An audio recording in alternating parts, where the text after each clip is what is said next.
Hello, my friends. Welcome back to Interpret and Unlock English. I hope you are calm. I hope you are ready to listen, slowly, naturally. Today, I want to tell you a powerful story. It is a story about a queen. A queen who lived more than 2,000 years ago. She was intelligent. She was ambitious. She was brave. Her life was full of love, politics, war, and danger. Her name was Cleopatra. And her story is one of the most dramatic stories in history. If you enjoy learning English through emotional and historical stories like this, subscribe to Interpret and Unlock English. Now, let's begin. Part 1, A Princess in Alexandria. Cleopatra was born in 69 BC. She was born in Egypt, in the beautiful city of Alexandria. Alexandria was one of the greatest cities in the world. It had the famous Great Library. It had scientists, philosophers, writers. But Cleopatra's family was not originally Egyptian. They were Greek. Her family, the Ptolemaic dynasty, ruled Egypt for almost 300 years after Alexander the Great. Her father was King Ptolemy XII. Cleopatra had brothers and sisters. In her royal family, brothers and sisters often married each other. This was tradition. But this tradition created jealousy. And jealousy creates enemies. Part 2, A Very Different Queen. Cleopatra was not like the others. She loved learning. She spoke many languages: Greek, Egyptian, and several others. This was very unusual. Most rulers in her family never learned Egyptian. They did not try to connect with the people. But Cleopatra wanted the people to love her. She studied science, mathematics, philosophy. She read books in the Great Library of Alexandria. People said she was extremely intelligent. Maybe one of the smartest rulers of her time. But intelligence alone is not enough in politics. Part 3, Rome is rising. At this time, Rome was becoming very powerful. The Roman Republic was expanding. Roman armies were conquering many lands. Egypt was rich, but weak. Cleopatra's father tried to stay friends with Rome. He paid them money. He asked for protection. When Cleopatra was 18 years old, her father died. She became queen in 51 BC. But she did not rule alone. She had to share power with her younger brother, Ptolemy XIII. He was only a child. At first, Cleopatra controlled most decisions. But her brother's advisors were ambitious. They did not want a strong woman ruling Egypt. They turned people against her. After only a few years, Cleopatra was forced to leave Egypt. She escaped to Syria. She lost her throne. But she did not give up. Part 4, The Carpet and Julius Caesar. While Cleopatra was preparing to fight back, something important happened. A Roman general arrived in Egypt. His name was Julius Caesar. He was chasing his enemy, Pompey. Pompey came to Egypt. But Cleopatra's brother's advisors killed him. They thought Caesar would be happy. He was not. Caesar stayed in Alexandria. Cleopatra saw her opportunity. She needed his help. But she could not enter the city easily. So she made a bold plan. One night, she was secretly carried into the palace, inside a rolled carpet. When the carpet was opened, Cleopatra appeared in front of Caesar. He was surprised, impressed. She spoke to him in Latin. She explained her situation. She was intelligent, confident, charming. Caesar decided to help her. A war began inside Alexandria.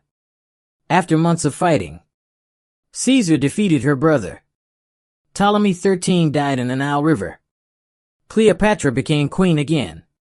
Part 5, Love and Power.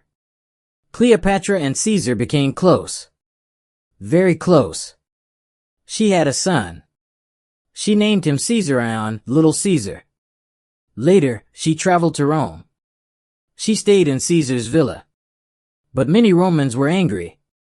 They did not like foreign queens. In 44 BC, Julius Caesar was murdered by Roman senators. Cleopatra quickly returned to Egypt. Rome entered another civil war. Part 6, Mark Antony. After Caesar's death, power in Rome was divided. One powerful leader was Mark Antony. He controlled the eastern part of the Roman world. He needed money for his army. Egypt was rich. He invited Cleopatra to meet him. She arrived on a magnificent ship, with purple sails, silver oars, dressed like a goddess. Mark Antony was amazed. They formed a political alliance and a romantic relationship. They had 3 children together. But another Roman leader, Octavian, did not like this. He told Romans that Antony was controlled by Cleopatra. He said she was dangerous. Slowly, Rome turned against them. Part 7, The Final Battle. In 31 BC, they fought against Octavian. In the naval battle of Actium, Cleopatra's fleet retreated. Mark Antony followed her. They lost the battle. 1 year later, Octavian invaded Egypt. Mark Antony believed Cleopatra was dead. In despair, he stabbed himself. But she was still alive. He died in her arms. Cleopatra was captured. Octavian planned to take her to Rome as a prisoner. For a queen, this was humiliation. So in 30 BC, Cleopatra chose her own death. She was 39 years old. With her death, Egypt became part of the Roman Empire. She was the last pharaoh of Egypt. Why do we remember her? Why do we still talk about Cleopatra? Not only because of beauty, not only because of romance, but because she was intelligent. She spoke languages. She studied. She adapted. She survived in a world controlled by powerful men. She used her mind as her greatest weapon. And today, when you learn English, you are doing something powerful too. You are learning a language. You are opening doors. You are building influence. Every word you learn makes you stronger. Just like Cleopatra used language to speak to leaders, you are learning English to connect with the world. Thank you for listening, my friends. If you enjoyed this story, subscribe to Interpret and Unlock English. Keep listening. Keep learning. Keep unlocking your potential. See you in the next story. Learn English slowly and clearly. Listen, repeat, and feel the words. Repeat this video every day to improve your English. Part 8, The Mind of Cleopatra. Hello again, my friends. Let us go deeper. Who was Cleopatra, really? Was she only a beautiful queen? Or was she something more? History was written mostly by Roman men, and many of them were her enemies. They described her as dangerous, manipulative, seductive. But think carefully. In a world controlled by men, a powerful woman was always called dangerous. Cleopatra understood something very important. Power is not only about armies. Power is about communication. She spoke directly to Roman leaders. She did not need translators. She understood politics. She understood psychology. She knew how to read people. When she met Julius Caesar, she did not beg. She negotiated. When she met Mark Antony, she did not appear weak. She appeared magnificent. She created an image. She controlled the narrative. That is intelligence. That is strategy. Part 9, The Propaganda Against Her. After her death, Octavian became the first Roman emperor. He later became known as Augustus. And he needed a story. He needed the Roman people to believe. that he saved Rome from a threat. So he created an image of Cleopatra. He described her as a foreign queen who tried to destroy Rome. He said she controlled Mark Antony. He said she used beauty as a weapon.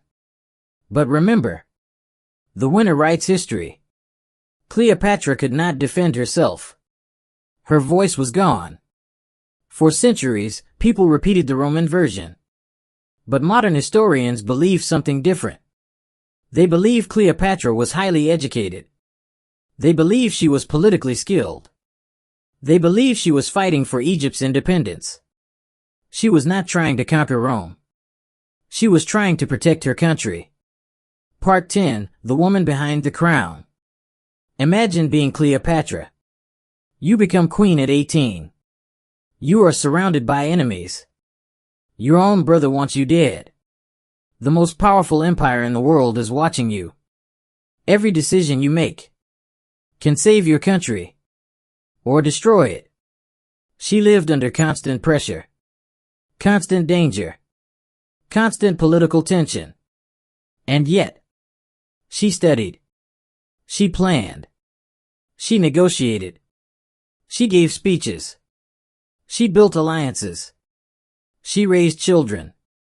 She ruled a country. She was not perfect. She made mistakes. But she never lived passively. She acted. Even her final decision, choosing death over humiliation, was an act of control. She refused to be displayed as a trophy. She refused to let her enemies decide her ending. That is strength. Part 11, Cleopatra and You. Now let me ask you something. Why are you listening to this story? Because you want to improve your English. Because you want to grow. Because you want more opportunities. Cleopatra understood the power of language.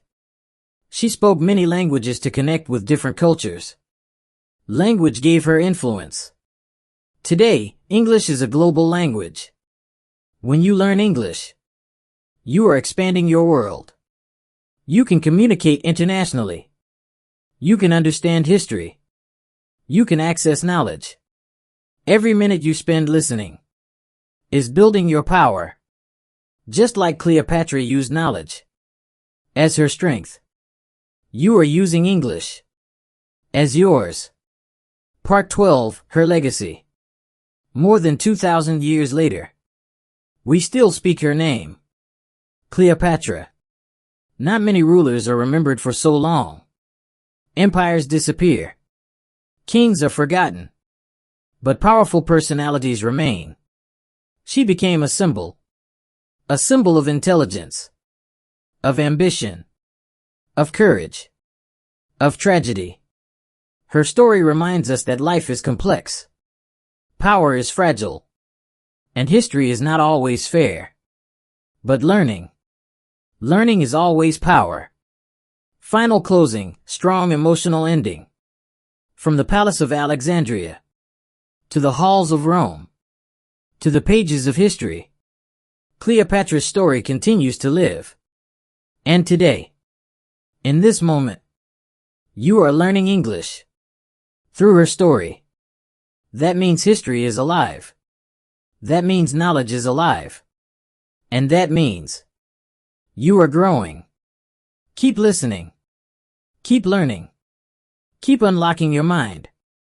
This is Interpret and Unlock English.